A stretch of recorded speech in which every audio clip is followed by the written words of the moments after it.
Right, of course, exactly, because it's not in transportation if it's just sitting there, it's in storage. Now, DOT has requirements for storage incidental transportation, which this may or may not be. And I don't know whether that, off the top of my head, from the DOT expert, whether that's during storage or prior to or after, or transport, or prior to or after transport. That's something you might want to look into. And I don't know what they are off the top of my head. I believe DOT does have requirements on that. So my guess would be during storage. That's just a pure guess. Something Jack said to remind me, as we go forward, we've done this on other proceedings, is to bring draft sections, and we can have public meetings on draft sections of the application just to make sure that we're on the same page. And that's the question I had earlier. Draft sections of the application. The application is more than just the environmental report and the SAR. There are a number of other documents. I assume that's what you mean by the application in 2016. The security plan, the commissioning funding plan, et cetera, et cetera, et cetera. Okay. I'm nodding my head for them, but Got agree. I also had a question related to that time frame. You said the April time frame for that's both the environmental report and SAR, two records, and the whole thing, including the security. Yes. And we had our kickoff meeting. Yes, it's going to include the emergency plan, the security plan. It's going to propose decommissioning plan, a decommissioning cost estimate. We'll have everything that's required under Part 70. That's what we're going to be giving you. I'm sorry, in Part 72. Yeah, I assume you looked at our new revision to Reg Guide 350, which kind of describes a lot of that. I mean, very general detail. Very general. Yes, but you'll get a complete application around April 2016. Pat, just a quick, that includes financial qualifications? It does. Yeah, it's Chapter 1 of our business application itself. Coming back 1 second to the event and coming back to the confinement of the transportation cask, it seems to me that what you were looking for would be to incorporate that design as an event mediation into your Part 72 license for all of your transportation casks. Is that what you're? Because otherwise, we don't have any approval for a Part 71 transportation package at 72 confinement. So, in the 2510 license, the SMUD came in and they looked at qualifying the transportation cask for storage conditions, and that was discouraged. And what was decided was to say that if you found something, you had a suspected canister, you would put it in here, and then it would sit there temporarily until you could work out what to do, and then come back to the NRC and provide your plan. But licensing the transportation cask under Part 72 for storage was discouraged, and we wouldn't propose that. Right, but it has to be in your license as an approved measure for whatever event you have. Yeah, and then we plan to put in the same wording as is in the SMUD materials, or the Rancho Seco materials license. So we intend to repeat back to you what's already approved. To the SAR, I heard about that you have no intention of reanalyzing and basically just referring to, in terms of the content of that SAR, how much is it going to be referring to previous approvals, basically text pointing to somewhere else versus new analyses? So I tried to summarize what we see as being the new analysis. It would be the 212 type evaluation that we don't like. That evaluation basically says we can use what's already approved. Right. So that'll be part of the SAR because there's no 212 to do that. We were going to qualify the MP 197 cask as a transfer cask, so that'll be new analysis. We'll be putting in that transfer station, so that will be, as far as the commission is, or as far as you guys are concerned, will be a new analysis, although, as you pointed out, it's been done previously under Part 50, Part 72 requirements. And then the occupational exposures and the site dose calculations, and as far as source term generation and things like that, The only thing we intend to be new would be for the inhalation doses and things like that, because the methodology that was approved in the past, it's been updated, and so we're not going to just point to the old license. We're going to redo the analysis using the currently accepted methodologies, and so that'll be new. Okay, so basically, I think that the bulk of new analysis, input files, output files, calculations, reports, is going to go to the dose, Yes, and some of the new components.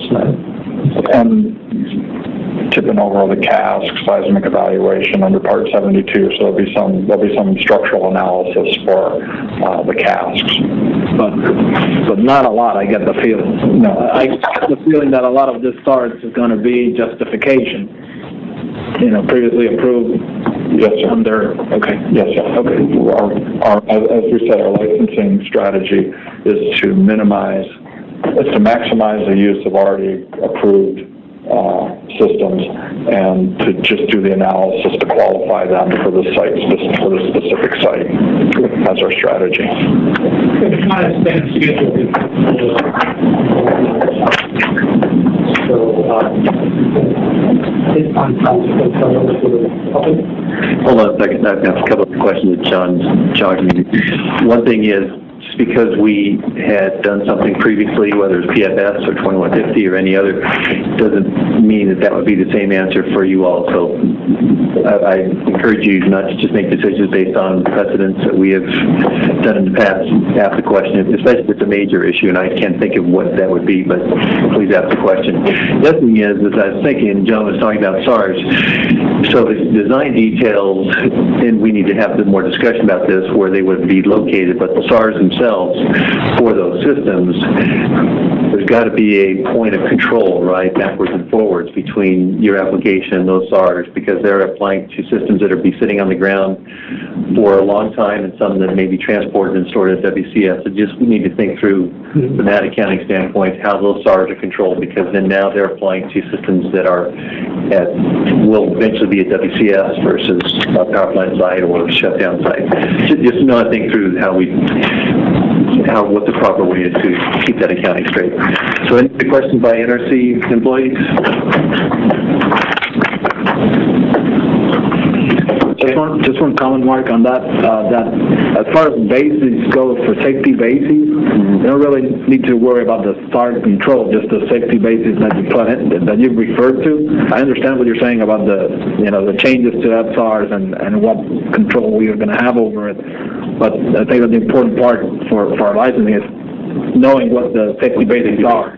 Yes, what the safety basis is for WCS. I'm just thinking if a SAR is being changed for North Anna, let's say, but that system's also stored at WCS, just to make sure we all need to keep that in front of our mind as it applies to multiple sites, and WCS essentially being one of them.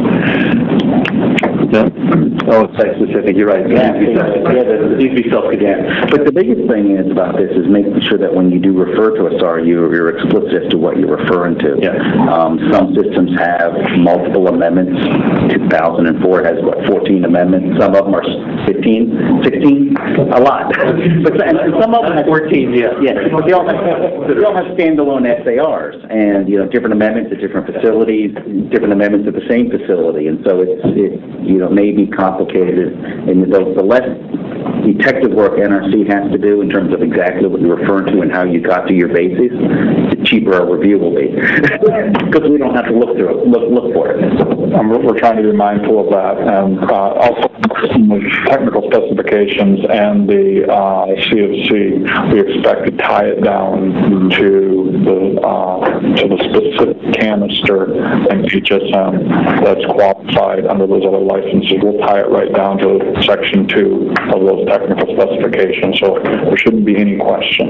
Good. Any other NRC post questions?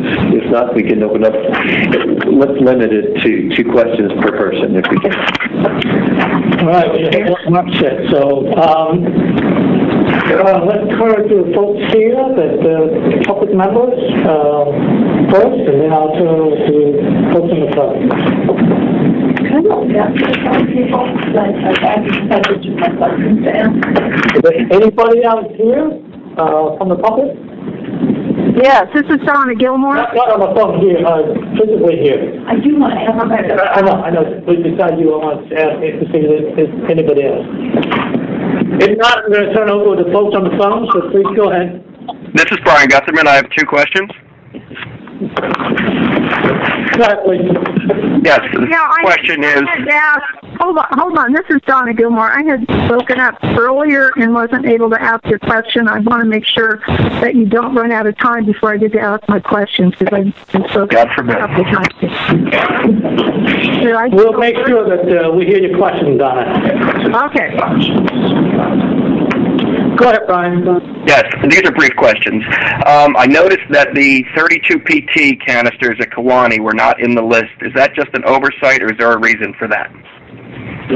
We do not intend to, in this initial application, ask for the 32 PTs to be stored at WCS. Okay, thank you. And the next question is, I understand the all-encompassing EIS, or environmental report, and the phasing of the operations, but my question is, in your initial application, will you include the entire complement of waste material that you intend to store? No. Or will that be phased in by amendment as well? No, as far as the environmental report, we're going to look at collectively everything we would receive up to 40,000 metric tons. It's part of the application. The way Jack has laid it out as far as the safety analysis report goes, it's going to be based in phases as he described in his presentation. So the first phase will be that 500 metric tons of all those plants that you have listed in that presentation? About 4,000, just shy of 5,000, 4,000 MTUs, not 500. Okay, thank you. Next on the phone, please. My name is Shannon Soldert from the Center for Peace and Sustainability in Santa Fe, New Mexico. And the question that I have many questions, but the first one that arises is about the aging process of this production that you're proposing. Because of the aging canisters, and the fact that this radioactivity has a half-life from 75 to 150,000 years. And the aging canisters appear to be have a 20-year lifespan. And depending upon how long the permit is given, how do you foresee in the future dealing with the question of these aging canisters, going into the future? And my concerns are with the NRC's safety oversight program, because in the case of the canisters or the drums that came to waste control specialists from WIP, those were gracefully taken by waste control specialists, but were they permitted? Were they permitted to store what the DOE and the Environment Department had determined needed to go half a mile underground? And the reason the question really arises is my concern for the people of Clovis and the neighboring areas, because the drums that were not sent to WIP after it was closed down were at Los Alamos were carefully remediated up there at the lab, and all of the kitty litter and organic materials were removed, and now they are under constant surveillance under Permacon to check for headspace gases. Now, those that were accepted by waste control specialists are now they're not being remediated, as far as I know. And that is my question. Have they been remediated? Are headspace gases being tested? What concerns me greatly is that they could potentially explode and cause untold environmental damage in that area. And so I'm not feeling very secure that the NRC is really giving the proper amount of oversight to the waste control specialist as it exists right now. So how can we expect them to do so in the future? How will the NRC step up to the plate on this? And do you have any people who are trained in nuclear physics working in the management of waste control specialists and NRC? So these are three questions that I hope you can address. This is Mark Lombard from the Nuclear Regulatory Commission. Unfortunately, ma'am, the transuranic waste that was shipped from Los Alamos that was intended for the WIP site and then eventually made its way to WCS is not the subject of this proceeding, so we don't have the folks here that can answer those questions, and we don't regulate that site. We regulate the transportation packages that are used to transport that material, but we don't regulate the actual site, that part of WCS's operations. Relative to your question about the 20 years, initially many of these systems were licensed for up to 20 years, and now it's able to be licensed for up to a 40-year either initial license period or renewal, and that is what it sounds like WCS is intending to come in for, is its 40-year license application. We have extensive oversight capabilities here at the Nuclear Regulatory Commission. We do inspections of independent spent fuel storage installations across the country. We do inspections of the vendors that make the dry gas storage systems and the transportation packages. We do that on a periodic basis, and we inspect facilities all around the world that are actually making those packages and those systems as they are certified by us. So we go to the next caller, Donna Gilmore. Do you want to ask two questions, please? Yes, thanks, Mark. The part I see weak in the presentation here, that there seems to be some optimism that these canisters are going to hold up. Rancho Seco, they'll be 20 years old in 6 years. San Onofre, they'll be 20 years old in 8 years. So you're looking at older canisters that may already have started to crack, but since none of them have been inspected for cracks, we don't know if they have cracks or how deep the cracks might be already. This half-inch thick technology has not been proven long-term. We actually could have cracks in 20 years, and there's data to support that. I think that it would make more sense if the WJS was coming in with better technology than canister technology. I think you're setting yourself up to fail. And if you have some data to support your optimism that these are going to last at least 60 years, because that's what you're talking about, that I think the public and probably the NRC would like to see some documentation to support that, because all the data that I have says that they're not going to hold up. And in addition to I know everybody's focused on the marine environment, there's many other things that can cause those canisters to crack, and I'd like to know if that's going to be part of your evaluation of aging.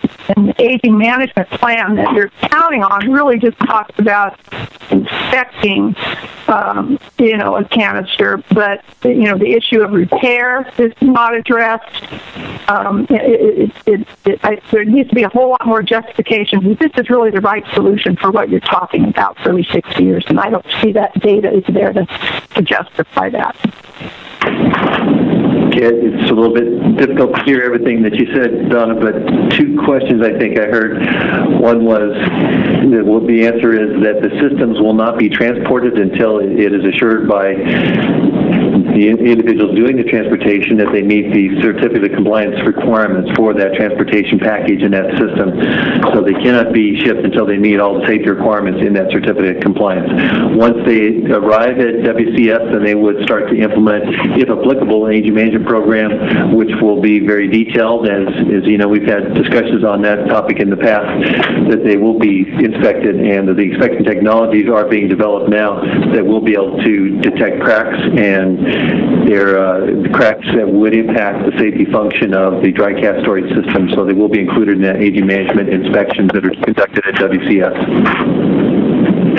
Yes, Mark, but the fact that we know that these can crack questions the use of this technology for longer term storage. So even if you do eventually figure out a way to find the cracks, the point is we're basing the next 60 years on technology that has a serious risk of failure. So we really should be looking at what they're doing in Germany and other countries with fit-count technologies that don't have these weaknesses, and that seems to be ignored. It seems like this whole plan is set up to fail because of that half-inch thin canister that has so many possibilities of cracking, whether it's cracking now or whether it's cracking after it's on that site.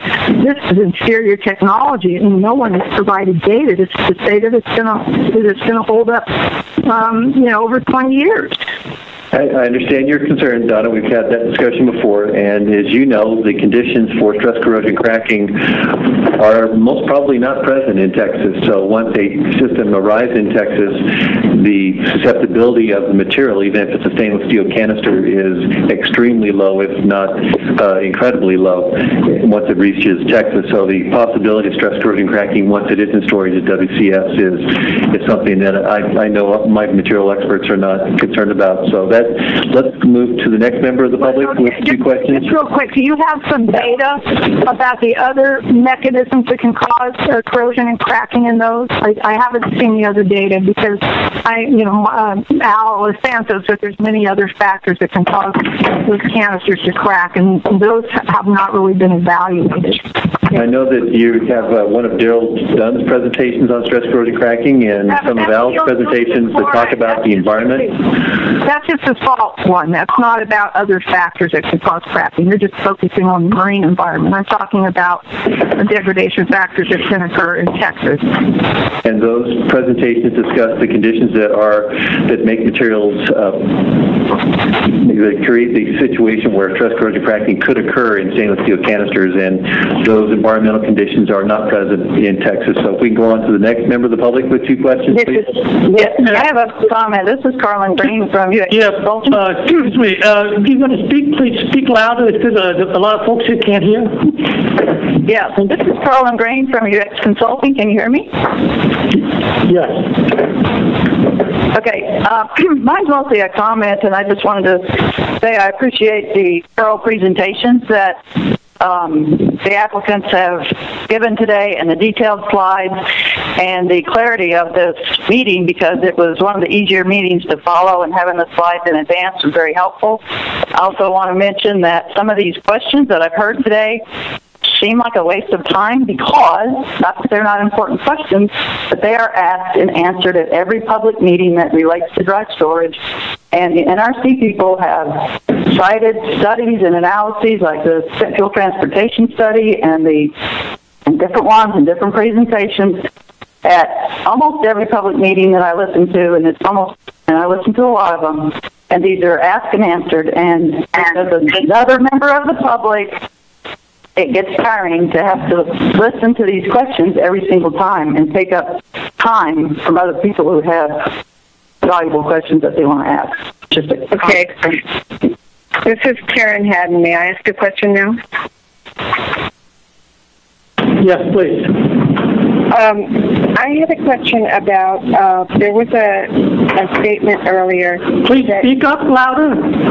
Okay, there was a statement earlier that you don't plan to put in earthquake limitations or additional ones because you know the site. Am I reading that back accurately, and who said that? I didn't understand the question. Can you please repeat the question because people here cannot hear? I'm so sorry. Much better. The question was, earlier there was a statement about you don't plan to put in earthquake limitations or additional earthquake limitations because you know the site. I'm wondering who said that, and if fracking in the region is being considered, because that's definitely on the increase. Fracking in the region. There was.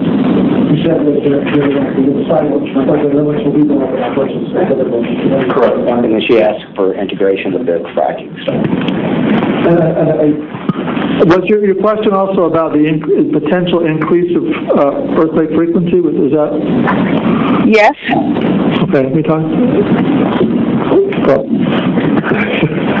So the seismology report is... Yes, who you are. Oh, I'm sorry, this is Jack Boshoven. From Arriva? From Arriva. So as part of the environmental report, there's a seismology report that evaluates the earthquakes as a function of their frequency.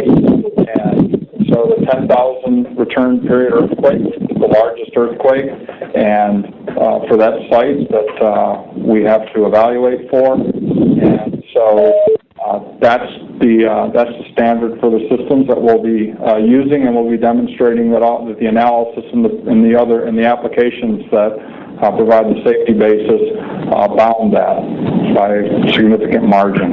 Hey, Jack, this is Tony Shaw from NRC. I'm assuming her answer was there's some reports raised the possibility of, in more recent reports, about the increase in frequency of seismic activity. So when you say the seismology report, how current is that seismology report? And maybe that will cover that. Yeah, I think what you're getting at is there has been some seismic activity that's mostly related to fracking. Jack, I know we've given you some information about fracking in the region, how prevalent it is, and its impacts based on seismology. So the report that you will have as part of our application would address that as well. As Jack says, we believe the 10,000-year earthquake magnitude on it clearly demonstrates that these systems will perform under those conditions. Okay, if the question is related to the increase of seismology due to fracking, that's a very recent, in the last 5 years, phenomenon, so that should be very current. It's a potential phenomenon. We haven't, it's a potential phenomenon. We haven't looked at it in detail. We have a petition for consideration now that talks about, is there a possibility of increase of frequency due to fracking of seismic activity, and we're looking at that now. I know others are looking at it, but it's something that is potential, hasn't been proven to our knowledge yet. And I would also, thank you so much. I would also like to provide you additional information. I don't believe the site is, well, it is arid, but there is also a lot of water. Both things are true. And I'd like to get additional information to you to be considered in analysis, and how does a member of the public do that? Yeah, I'm the PM for that. So, and you have my information meeting notice. So please go ahead and send the information to me. And that's John Nguyen. He's the project manager for this activity here at the NRC. And I think now if we could go to Diane, if you have 2 questions here in the room. Diane DeRigo, Nuclear Information and Resource Service. I'll roll it into one. It has to do with the long-range projection. So I'm trying to understand, material's going to come here. Right now we're looking at a set number with potential for amendments for more. And with Department of Energy taking title to it, I understand DOE does take title to the whole WCS site eventually anyway when you guys close that. Is that correct? To the DOE low-level waste facility and the byproduct facility only. So I'm wanting to understand, we all know that it's not going to be easy to find a permanent repository, so it's very likely this will be a de facto permanent repository. And what is the NRC doing to evaluate the potential for the long-term storage? Who's going to pay? I mean, I guess if it's DOE-owned, it's U.S. taxpayers that will pay for the continuing recontainerization and monitoring of the casks. Okay, so as independent regulators of civilian uses of radioactive materials, we do look at financial considerations, but we don't have any influence as to who pays long term. So we do look at the storage periods. We will evaluate those. the initial 40-year application will license, if everything is acceptable, up to 40 years, and then if that period expires, or as it gets close to expire, we'll look again at another 40 years. So we do them in 40-year increments according to the latest. So are you assuming that when you give this 40-year application approval, that after 40 years, the waste will have gone away, or that it's still going to be there? What's your assumption? If you look at the continued storage rule, there are some assumptions in that it discusses long-term storage of high-level waste, and has some assumptions and criteria, not criteria. So the same assumption that there will be no long-term impact? There are several scenarios that are evaluated, that there's a repository available in so many years, or a repository is not available, and that's what the continued storage rule, its purpose is, to document that, the safety basis for